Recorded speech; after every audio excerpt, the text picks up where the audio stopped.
Radiohead frontman Thom Yorke has shared a lengthy post explaining his stance towards the conflict between Israel and Palestine.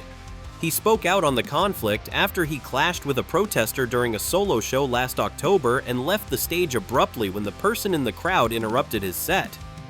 He apparently came to the defense of his bandmate Jonny Greenwood. In his statement, he said, "All I see in a lifetime's worth of work with my fellow musicians and artists is a pushing against such things, trying to create work that goes beyond what it means to be controlled, coerced, threatened, to suffer, to be intimidated, and instead to encourage critical thinking beyond borders, the commonality of love and experience and free creative expression."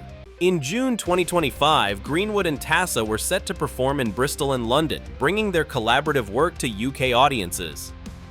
These shows were highly anticipated, promising a unique blend of sounds and cultures.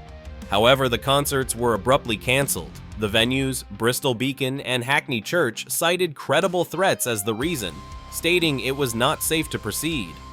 These threats emerged amid pressure from the Boycott, Divestment and Sanctions (BDS) movement, which opposes cultural events involving Israeli artists due to political reasons. While this marks the first time the alt-rock icon has publicly spoken out on the Israel-Hamas war, it is worth noting that Radiohead did encounter backlash in 2017 when they played a show in Israel despite protests urging them to cancel the gig.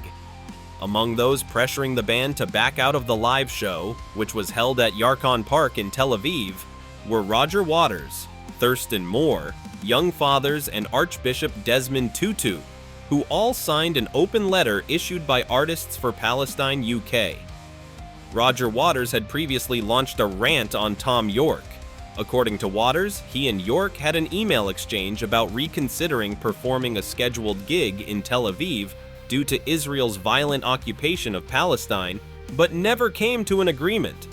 Waters angrily reflected on that whole squabble, saying, "I wrote a sort of email that went, 'I'm sorry if you thought I was being confrontational.'" He wrote back and he said, "Normally people on one side of an argument at least have the decency or the grace or the something to have a conversation." So then I wrote him back and I said, "Tom, the people in BDS have been trying to have a conversation with you for months, and so have I." The guy's a complete prick. Let us know your thoughts in the comments, and make sure to like, subscribe, and hit the notification bell.